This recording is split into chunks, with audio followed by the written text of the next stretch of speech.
This is Hatsune Miku. For those already in the know, she's got a room in your head probably for the rest of your life.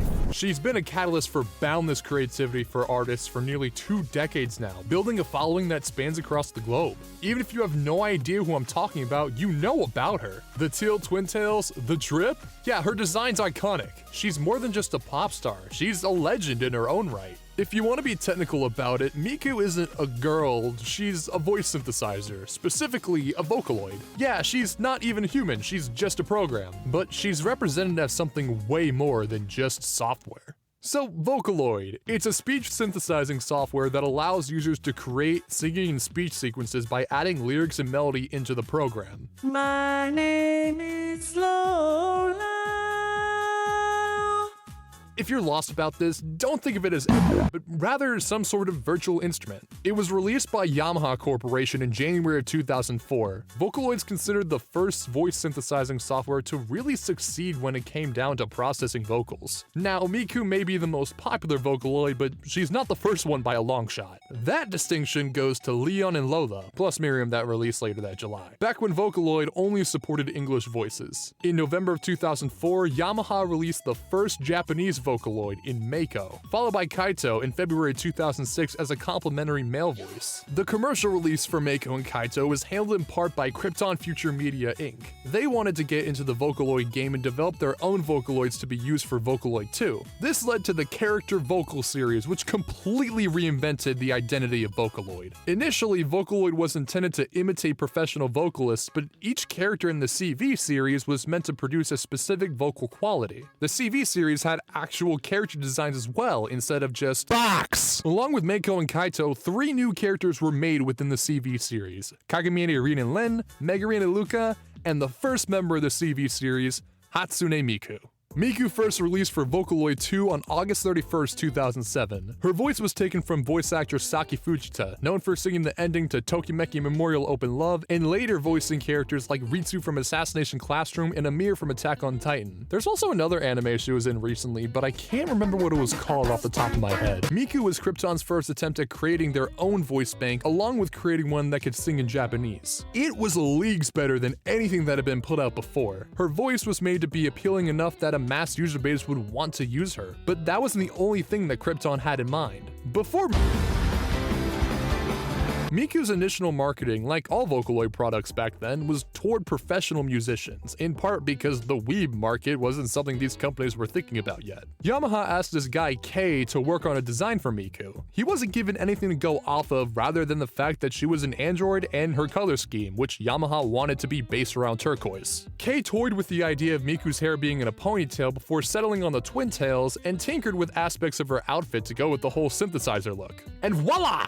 It's Miku! Kei says his design philosophy is just to go with whatever seems right, and just looking at Miku's design, yeah, it makes sense. So Miku has a cute design and a cute voice. When you put that combination together, the initial sales for Miku were so unexpectedly high that Krypton struggled to meet that demand. Within the first 2 weeks of her release, Miku's sales totaled over an astonishing $364,000 US. Sure, not every Miku product was a smash success, but it's insane how many Miku products over the years were successful. In some fashion, Hatsune Miku was consistently the top-selling Vocaloid product, period. Krypton continued to feed their user base with future vocal banks known as appends, as well as continued updates that coincided with Vocaloid 3 and Vocaloid 4. The lengthy success of Miku and the other CV characters prompted Krypton to part from Yamaha's future engines and invest into their own engine with Pyapro Studio. Keep in mind that artists weren't the only people buying Miku either. In part because of Miku, Vocaloid was seeing a cultural impact in Japan. About 300 sales were happening a week over the next couple years, and when you consider that, from what I could find, Miku was going for almost $200 US, those numbers get even more shocking when it was reported that she sold 60,000 units by January of 2011, a year where Krypton began to reach an audience in the United States, alongside the decision to stray from marketing her less as an instrument and more as a virtual idol. Krypton's official website says that Miku has been featured in over 100,000 songs worldwide, but that was last updated in 2013, and that number has probably gone way up since then.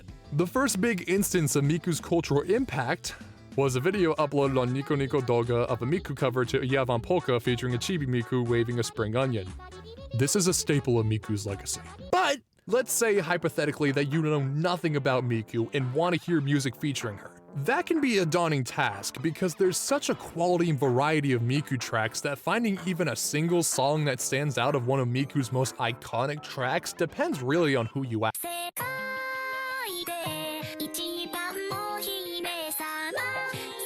World is Mine is unique in how it portrays Miku, but it's one of, if not the most iconic Vocaloid songs ever made, and also the tip of the iceberg. Now available on CD, this is Hatsune Miku is the premium Miku collection for you to own. Experience the best of Miku on one singular disc. Listen to all of your repeat favorites such as Romeo and Cinderella.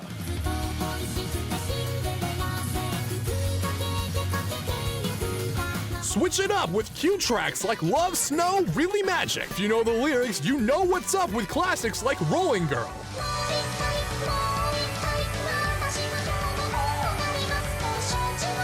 And pick yourself back up and get down with Bob's Like Hibana.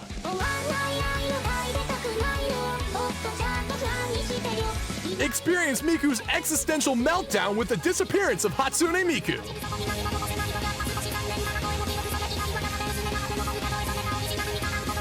And subsequently see her accept her nature in the intense voice of Hatsune Miku.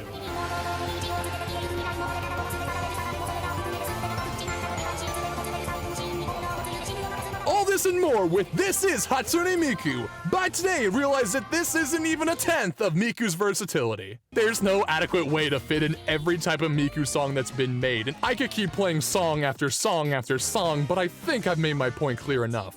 But to go further, listen to Aishite Aishite Aishite for a second.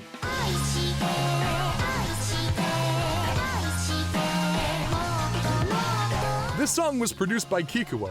Now, let's take a second to take a dive into the mind of Kikuo.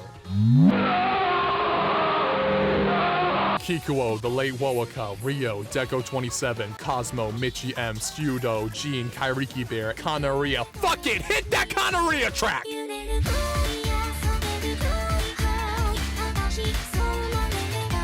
Every Vocaloid producer has their own style and their own tuning for Miku to bring a breadth of creative visions to the table. If there's a certain vibe you're looking for, chances are you're gonna find it. And look, you might be the kind of person that's so against hearing computer voices, and if that's the case, fine. There are plenty of covers of other popular Vocaloid songs out there. You ever heard of Otto? Here's her cover of Aishite.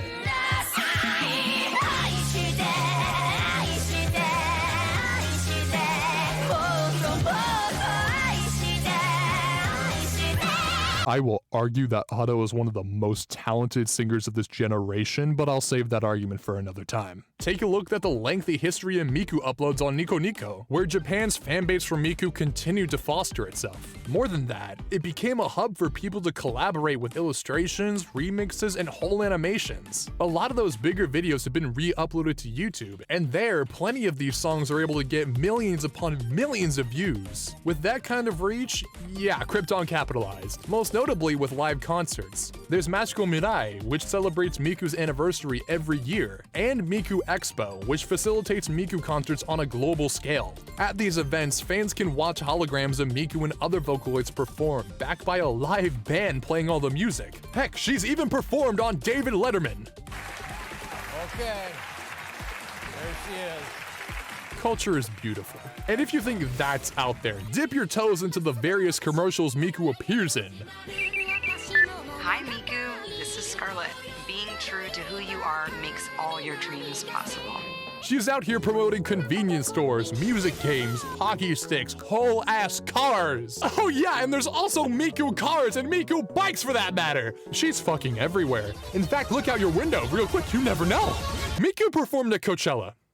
Let that sink in. In 2012, it was recorded that all sales across the Hatsune Miku brand totaled over $63 million US. But like the number of songs dropped earlier, this number is probably ballooned to an unfathomable figure. One of the larger branches of the brand people might know is Project Diva, the Miku rhythm game. The first installment released on the PSP in 2009 before getting an arcade release the following year, and subsequently getting iterations on 3DS, iOS, Vita, PS3, PS4, and eventually Switch and PC. These games sort of tap into the history of Hatsune Miku and other CV Vocaloids with so many music videos backed by gameplay that gets seriously challenging when you get to the more difficult songs. There's also a lot of content song-wise, with Future Tone on PS4 in particular housing over 250 songs. Not every big song is in there, and there hasn't been a substantial update or iteration to this series in a hot minute, but these games are still plenty of fun. Project Diva spin-offs also came about, with probably the most notable being Project Sekai, or Hatsune Miku Colorful Stage as it's officially called worldwide, but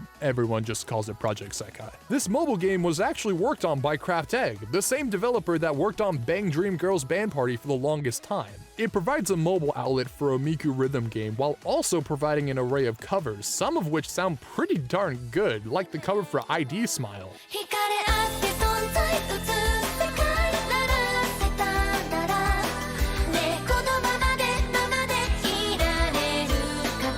Miku's reach continues to extend beyond music into the real world at events like Sapporo's Winter Festival. Krypton sponsors the festival, and they flaunt an alternate version of Miku called Snow Miku, and that image of hers is plastered around the city, and even statues were being built around town, one of which collapsed onto an old lady. Please don't laugh at that. There was a collab with Pokemon last year featuring 18 unique illustrations and songs with music videos. But possibly the most bizarre place you can find Hatsune Miku is on the racetrack.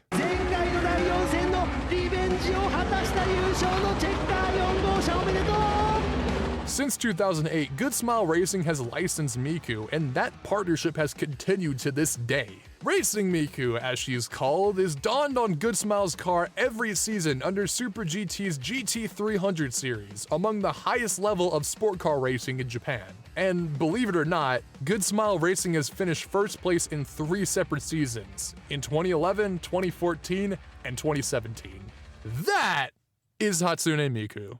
Also, the fucking memes, they're all over the web and they're fucking gold. What's craziest to think about with all this is that some of the statistics regarding how much money this brand has made, and even a ballpark of how many songs were made using Hatsune Miku, are numbers that are so huge at this point that I don't know if there's a way that could be adequately quantified, especially with how much content both official and fan-made is being churned out constantly. Miku feels like this entity of limitless potential. She's a literal instrument, but she also feels like an instrument in a metaphorical sense with how she can be used. It's already been academically observed the kind of collaboration and connectivity Miku is allowed for.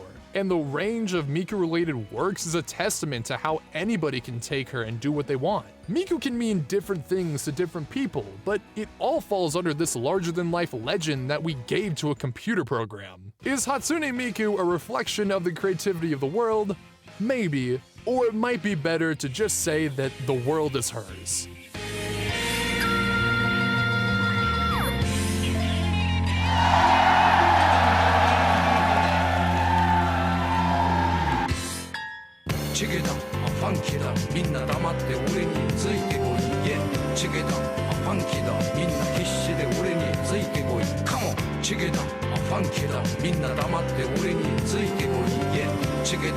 Funky だみんな必死で俺についてこい